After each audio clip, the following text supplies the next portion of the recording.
வணக்கம். தினமலர்.com மாலை 4 மணி செய்திகள். முக்கிய நிகழ்வுகள். தெலங்கானாவுக்கு எதிரான போராட்டம் தீவிரம். கலவரக்காரர்களை கண்டதும் சுட உத்தரவு. பயங்கரவாதி பக்ருதீனுக்கு போலீஸ் காவல். பன்னா இஸ்மாயில் கவலைக்கிடம். படுகாயமடைந்த இன்ஸ்பெக்டருக்கு தீவிர சிகிச்சை. வாக்காளர் பட்டியல் திருத்த சிறப்பு முகாம். இளம் வாக்காளர்கள் ஆர்வமுடன் பங்கேற்பு. விரிவான செய்திகள். தெலங்கானாவுக்கு எதிரான போராட்டம் தீவிரமடைந்துள்ள நிலையில் பயங்கர கலவரம் மூண்டுள்ள பகுதிகளில் ஊரடங்கு உத்தரவு அமல்படுத்தப்பட்டுள்ளதோடு கலவரத்தில் ஈடுபடுபவர்களை கண்டதும் சுட உத்தரவிடப்பட்டுள்ளது.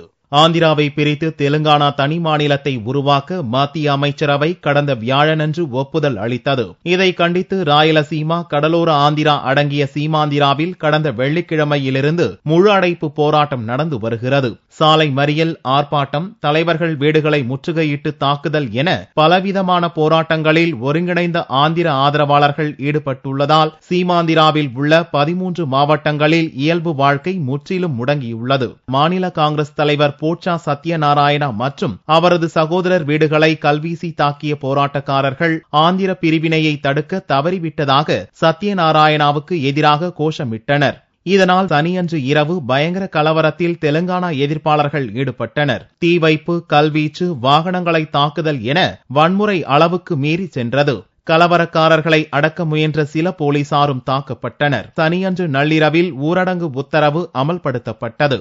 வீட்டை விட்டு யாரும் வெளியே வர வேண்டாம் என்று கேட்டுக் கொள்ளப்பட்டுள்ளனர். இந்நிலையில் கலவரத்தில் ஈடுபடுபவர்களை கண்டதும் சுடவும் போலீசுக்கு உத்தரவிடப்பட்டுள்ளதாக ஞாயிறு காலையில் போலீஸ் அதிகாரிகள் தெரிவித்தனர். தெலங்கானா எதிர்ப்பாளர்கள் அறிவித்த 2 நாள் பந்த் போராட்டம் ஞாயிறன்று காலை 6 மணியுடன் முடிவுக்கு வந்துள்ள போதும் தெலங்கானாவை எதிர்த்து விஜயவாடாவில் உள்ள 7 மின்சார உற்பத்தி நிலையங்களில் ஊழியர்கள் வேலை நிறுத்தத்தில் ஈடுபட்டுள்ளதால் சீமாந்திரா பகுதியில் மின்சார விநியோகம் பாதிக்கப்பட்டுள்ளது. இதனிடையே ஒருங்கிணைந்த ஆந்திராவை வலியுறுத்தி ஐதராபாத்தில் காலவரையற்ற உண்ணாவிரதம் இருந்து வரும் OSR காங்கிரஸ் தலைவர் ஜெகன்மோகன் ரெட்டியின் போராட்டம் 2வது நாளாக தொடர்ந்தது. திங்கள் முதல் தெலுங்கு தேசம் கட்சி தலைவர் சந்திரபாபு டில்லியில் காலவரையற்ற உண்ணாவிரதம் இருக்கப் போவதாக அறிவித்துள்ளார் என்பது குறிப்பிடத்தக்கது.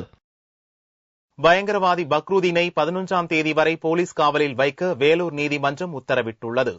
படுகாயமடைந்த பன்னா இஸ்மாயிலுக்கு சென்னை அரசு பொது மருத்துவமனையில் தீவிர சிகிச்சை அளிக்கப்பட்டு வருகிறது. இன்ஸ்பெக்டர் லட்சுமணனும் தீவிர சிகிச்சை பெற்று வருகிறார். அத்வானியை கொலை செய்ய முயற்சி, ஆடிட்டர் ரமேஷ் கொலை உள்ளிட்ட பல்வேறு கொலை வழக்குகளில் தேடப்பட்டு வந்த குற்றவாளிகளில் ஒருவனான போலீஸ் பக்ருதீனை சென்னையில் போலீசார் கைது செய்தனர். அவனிடம் நடத்தப்பட்ட விசாரணையின் அடிப்படையில் ஆந்திர மாநிலம் புத்தூரில் பதுங்கியிருந்த பயங்கரவாதி பன்னா இஸ்மாயில் மற்றும் பிலாக் மாலிக் ஆகியோரை போலீசார் சனிக்கிழமை அன்று கைது செய்தனர். அப்போது குற்றவாளிகளுக்கும் போலீசாருக்கும் இடையே ஏற்பட்ட துப்பாக்கிச் சூட்டில் பன்னா இஸ்மாயில் வயிற்றில் குண்டு பாய்ந்து படுகாயமடைந்தான். இதையடுத்து போலீசார் இஸ்மாயிலை புத்தூர் அரசு மருத்துவமனையில் அனுமதித்தனர். தொடர்ந்து மேல் சிகிச்சைக்காக சென்னை ராஜீவ் அரசு மருத்துவமனையில் அனுமதிக்கப்பட்டு குண்டை அகற்ற தீவிர சிகிச்சை மேற்கொள்ளப்பட்டது. பன்னா இஸ்மாயிலின் வயிற்றில் உள்ள குண்டை அகற்றினால் உயிருக்கு ஆபத்து ஏற்படும் என்று மருத்துவர்கள் தெரிவித்துள்ளதாக கூறப்படுகிறது. இது தொடர்பாக மருத்துவ குழுவினர் தீவிர ஆலோசனையில் ஈடுபட்டுள்ளனர். சென்னை அரசு பொது மருத்துவமனையில் பயங்கரவாதி பன்னா இஸ்மாயில் அனுமதிக்கப்பட்டுள்ளதால் அங்கு 3 அடுக்கு போலீஸ் பாதுகாப்பு போடப்பட்டுள்ளது. இந்நிலையில் பயங்கரவாதி போலீஸ் பக்ருதீனுக்கு வேலூர் நடுவர் நீதிமன்ற நீதிபதி சிவக்குமார் வரும் 11ஆம் தேதி வரை CBCID காவலில் வைக்க உத்தரவிட்டுள்ளார். புத்தூரில் பயங்கரவாதிகளுடன் ஏற்பட்ட மோதலில் படுகாயமடைந்த போலீஸ் இன்ஸ்பெக்டர் லட்சுமணன் சென்னை தனியார் மருத்துவமனையில் தீவிர சிகிச்சை பிரிவில் அனுமதிக்கப்பட்டுள்ளார். பல்வேறு முக்கிய கொலை மற்றும் கொலை முயற்சி வழக்குகளில் தொடர்புடைய பயங்கரவாதிகள் போலீஸ் பிடியில் சிக்கியுள்ளதால் பல்வேறு சதித்திட்டங்கள் அம்பலத்திற்கு வரும் என்று எதிர்பார்க்கப்படுகிறது. பெயர் சேர்த்தல், நீக்குதல், முகவரி மாற்றம் தொடர்பாக வாக்காளர் பட்டியலில் திருத்தம் மேற்கொள்ள ஞாயிறன்று சிறப்பு முகாம் நடந்தது. ஜனவரி 1, 2014ஆம் ஆண்டை அடிப்படையாக கொண்டு வரைவு வாக்காளர் பட்டியலை கடந்த 1ஆம் தேதி தேர்தல் ஆணையம் வெளியிட்டது. இதைத் தொடர்ந்து வாக்காளர் பட்டியலில் 18 வயது பூர்த்தியடைந்தவர்கள் புதிதாக பெயர் சேர்த்தல் மற்றும் பெயரை நீக்க முகவரி மாற்றம் தொடர்பான விண்ணப்பங்களை அக்டோபர் 1ஆம் தேதி முதல் 31ஆம் தேதி வரை பூர்த்தி செய்து வழங்கலாம் என்று தேர்தல் ஆணையம் அறிவித்துள்ளது. இது தொடர்பான சிறப்பு முகாம்கள் அக்டோபர் 6, 20 மற்றும் 27ஆம் தேதிகளில் நடத்தப்படும் என்றும் கூறியிருந்தது. அதன்படி ஞாயிற்றுக்கிழமை தமிழகம் முழுவதும் சிறப்பு முகாம்கள் நடந்தன.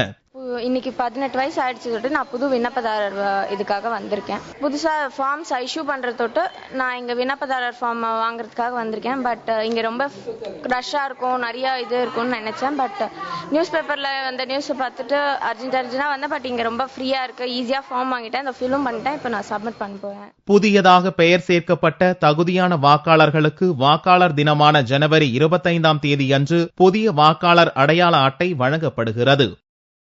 கச்சத்தீவில் மீன்பிடித்துக் கொண்டிருந்த தமிழக மீனவர்கள் மீது இலங்கை கடற்படையினர் தாக்குதல் நடத்தியதோடு மீன்பிடி வலைகள் மற்றும் படகுகளையும் சேதப்படுத்தியுள்ளனர். ராமேஸ்வரத்திலிருந்து சனிக்கிழமை காலை 500க்கும் மேற்பட்ட படகுகளில் பாம்பன், மண்டபம் மற்றும் ராமேஸ்வரம் மீனவர்கள் மீன்பிடிக்க சென்றனர். தனுஷ்கோடி கச்சத்தீவிற்கு இடைப்பட்ட பகுதியில் மீன்பிடித்துக் கொண்டிருந்த போது அங்கு வந்த இலங்கை கடற்படையினர் தமிழக மீனவர்கள் மீது மது பாட்டில், கற்களை வீசி துரத்தி அடித்தனர். இலங்கை கடற்படையின் கப்பலை கொண்டு மயில்சாமி என்பவரின் மீன்பிடி படகு மீது மோதி சேதப்படுத்தினர். மீனவர்களிடம் இருந்த மீன்பிடி வலைகளை அறுத்து எறிந்து அடாவடி செயல்களில் ஈடுபட்ட இலங்கை கடற்படையினர் மீனவர்கள் மீதும் தாக்குதல் நடத்தியதாக கரை திரும்பிய ராமேஸ்வரம் மீனவர்கள் புகார் தெரிவித்தனர். நைட்டு ஒரு 8 மணி இருக்கு, லைட்டும் போடல, ஒன்னும் போடல. எங்க பக்கத்துல வந்து நேவி அணைஞ்சிருச்சு. அதோட நாங்க நேவியை பார்த்தோம்னா கையை காலம் தூக்கணும். அவங்க லைட்டே போடல, எங்க கிட்ட வரும்போதும் கையெல்லாம் தூக்கிட்டு நின்றோம். அதோட வந்து போட்டை உடைச்சாங்க. போட்டை உடைச்சோட மடி கயிறு எல்லாத்தையுமே வெட்டி விடு ஓடிட்டாங்க. போட்டில் பாட்டில் கிட்டல விட்டு எரிஞ்சு போட்டை ரொம்ப சேதப்படுத்திட்டாங்க. அதோட போட்டில் தண்ணி வர்றது மாதிரி இருந்துச்சு. போட்டு ரொம்ப பலகா இதெல்லாம் பொத்துருச்சு. அதோட தண்ணி வர்றது மாதிரி இருந்துச்சு. அதை கரையை எங்களை போட்டை காப்பாத்திக்கிறோம் அப்படின்னு ஒரு 1.5 லட்சம் ரூபாய் பொருள் சேதாரமாயிடுச்சு. இலங்கை கடற்படையினரின் தொடர் தாக்குதல் சம்பவம் ராமேஸ்வரம் மீனவர்களிடையே பெரும் பீதியை ஏற்படுத்தியுள்ளது. குடியிருப்பு பகுதியில் சிறிய ரக ராணுவ விமானம் திடீரென தரையிறங்கியதால் டெல்லி வாசிகளிடையே பெரும் பரபரப்பை ஏற்படுத்தியது. வடக்கு டெல்லியில் சாஸ்திரி பார்க் என்னும் குடியிருப்பு பகுதி உள்ளது. இங்குள்ள உஸ்மான்பூர் காவல் நிலையத்துக்கு அருகிலுள்ள காலி நிலத்தில் ஞாயிறன்று காலை திடீரென ஒரு சிறிய ரக விமானம் தரையிறங்கியது. உத்தரப்பிரதேசத்தில் உள்ள ஹிண்டன் விமானப்படை தளத்திலிருந்து புறப்பட்டுள்ள அந்த சிறிய ரக விமானத்தில் 2 விமானிகள் மட்டுமே பயணிக்க முடியும். விமானத்தை இயக்கி வந்த விமானப்படை அதிகாரிகள் வித்யூத் கோஷ், ஸ்மித் ஆகியோர் எந்த காயமும் இன்றி உயிர் தப்பினர். நடுவானில் பறந்து கொண்டிருந்த போது எந்திரத்தில் தொழில்நுட்ப கோளாறு ஏற்பட்டதாகவும் அதனால் அவசரமாக விமானத்தை தரையிறக்கியதாகவும் விமானப்படை அதிகாரிகள் தெரிவித்தனர்.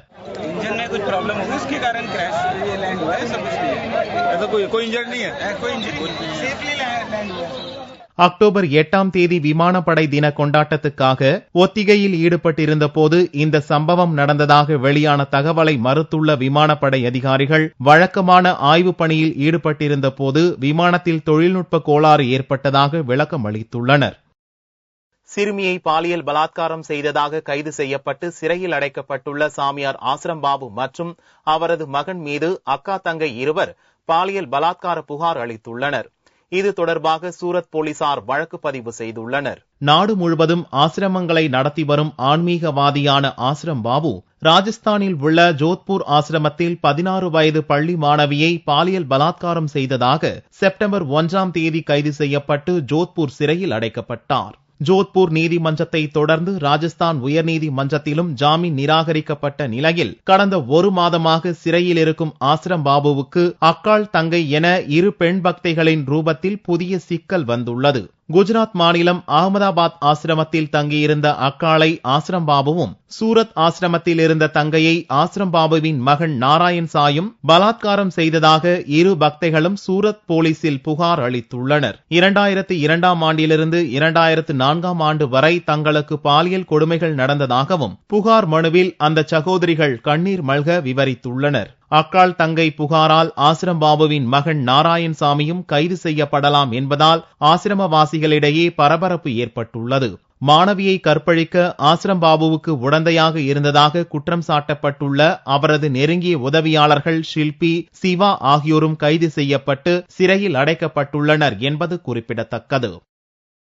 நவராத்திரி விழாவை முன்னிட்டு மதுரை மீனாட்சி அம்மன், ஸ்ரீரங்கம் ரங்கநாதர் மற்றும் தஞ்சை பெரிய கோவில்களில் கொலு கண்காட்சி கோலாகலமாக துவங்கியுள்ளது. நவராத்திரி விழா அக்டோபர் 5ஆம் தேதி துவங்கி 13ஆம் தேதி வரை நடக்கிறது. இவ்விழாவை முன்னிட்டு தமிழகத்தில் உள்ள பல்வேறு வழிபாட்டு தலங்களில் சிறப்பு வழிபாடு மற்றும் நவராத்திரி பூஜைகள் நடந்து வருகின்றன.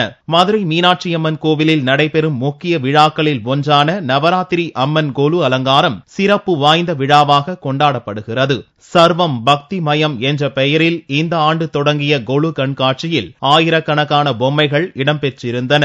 4 யுகங்களை குறிக்கும் வகையில் கொலு பொம்மைகள் தத்ரூபமாக இடம்பெற்றன. 108 சிவதாண்டவங்களை குறிக்கும் வகையில் தெய்வ கடாட்சம், லட்சுமி கடாட்சம், கைலாயம் போன்ற கொலு பொம்மைகளும், மதுரை பக்தி என்னும் தலைப்பில் சித்திரை தேரோட்டம், தெப்ப திருவிழா, கள்ளழகர் வைகையாற்றில் எழுந்தருளல், மீனாட்சி அம்மனின் சிறப்பு குறித்து விளக்கும் வகையிலும் கொலு பொம்மைகள் அமைக்கப்பட்டிருந்தன. சர்வம் பக்திமயம் என்ற தலைப்பு இந்த முறை. எல்லாமே கடவுளால் சிருஷ்டிக்கப்பட்டது. அதனால முதல்ல 4 யுகங்களை காமிச்சிருக்கோம். கிருத்தயுகம், திரேதாயுகம், துவாபர யுகம், கலியுகம். இந்த 4 யுகங்கள்லயும் எப்படி பக்தி என்பது இருந்தது அப்படிங்கிறது தான் இந்த 4 முதல் வேல காமிச்சிருக்கோம். அப்புறம் தெய்வ திருமணங்கள் பதிபக்தி என்ற தலைப்புல காமிச்சிருக்கோம். அதற்கு பிறகு மதுரையிலேயே இந்த கொலு அப்படிங்கறதுனால மதுரையோட பக்தி ஸ்வரூபம் என்னங்கிற பலவித பக்திகள் அங்க மதுரை பக்தியில காமிச்சிருக்கோம். ஸ்ரீரங்கம் ரங்கநாதர் கோவிலில் நவராத்திரி விழாவினையொட்டி ரங்கநாயகி தாயார் மூலஸ்தானத்திலிருந்து புறப்பட்டு கொலு மண்டபம் வந்தடைந்தார். அங்கு சிறப்பு அபிஷேகம், ஆராதனைகள் நடந்த பின்னர் ஸ்ரீரங்கம் யானையான ஆண்டாள் தனது தும்பிக்கையால் தாயாருக்கு சாமரம் வீசிய நிகழ்ச்சி நடந்தது. தஞ்சை பெரிய கோவிலில் நடந்த நவராத்திரி விழாவில் பிரகன்நாயகி அம்மனுக்கு ஸ்ரீ மனோன்மணி அலங்காரம் செய்யப்பட்டிருந்தது. கோவில் வளாகத்தில் நடந்த நவராத்திரி கொலு வழிபாட்டை ஏராளமான பக்தர்கள் கண்டுகளித்து வழிபட்டனர். கிருஷ்ணகிரி அருகே எரிப்பூச்சி தாக்குதலினால் பல ஆயிரம் ஏக்கர் தென்னை மரங்கள் கருகியுள்ளன. பூச்சிகளை கட்டுப்படுத்த விவசாயிகள் அமைச்சரிடம் கோரிக்கை வைத்துள்ளனர். கிருஷ்ணகிரி மாவட்டத்தில் பல ஆயிரம் ஏக்கரில் 25 லட்சத்திற்கும் மேற்பட்ட தென்னை மரங்கள் உள்ளன. இந்த மரங்களில் போச்சம்பள்ளி, அரசம்பட்டி, மஞ்சமேடு உள்ளிட்ட பல்வேறு பகுதிகளில் உள்ள தென்னை மரங்களில் நத்தை பூச்சி என்றழைக்கப்படும் எரிப்பூச்சிகள் கடுமையாக தாக்கியுள்ளதால் 10 லட்சத்திற்கும் மேற்பட்ட தென்னை மரங்கள் கருகி காய்ந்து காணப்படுகின்றன. இதனால் பாதிக்கப்பட்ட தென்னை மர விவசாயிகள் பூச்சிகளை கட்டுப்படுத்த வேளாண் துறை அதிகாரிகள் உரிய நடவடிக்கை எடுக்க வேண்டும் என கோரிக்கை வைத்துள்ளனர். இதனைத் தொடர்ந்து பாதிக்கப்பட்ட தென்னை மரங்களை பார்வையிட்ட தமிழக உள்ளாட்சித்துறை அமைச்சர் KP முனுசாமி பூச்சிகளை கட்டுப்படுத்த வேளாண் துறை அதிகாரிகளுடன் கலந்தாலோசித்து உரிய நடவடிக்கை எடுக்கப்படும் எனவும் பாதிக்கப்பட்ட தென்னை மர விவசாயிகளுக்கு நஷ்டஈடு வழங்கவும் நடவடிக்கை எடுக்கப்படும் என்றும் தெரிவித்துள்ளார். வன உயிரின வார விழாவை முன்னிட்டு சென்னை அருங்காட்சியகத்தில் விலங்குகளின் விவரங்களுடன் புகைப்பட கண்காட்சி வைக்கப்பட்டுள்ளது. சென்னை எழும்பூரில் உள்ள அருங்காட்சியகத்தில் வன உயிரின வார விழாவை முன்னிட்டு அரிய வன உயிரினங்கள் குறித்த கண்காட்சி நடந்து வருகிறது. விளக்க படங்களை பொதுமக்கள், இயற்கை ஆர்வலர்கள் ஆர்வமுடன் பார்த்து ரசித்தனர். இந்த மாதிரி அரிய மிருகங்கள்லாம் பார்க்கறது ரொம்ப ரொம்ப கஷ்டமா இருக்கு. நேச்சுரலா பார்க்க முடியல அதிகமாக நமக்கு.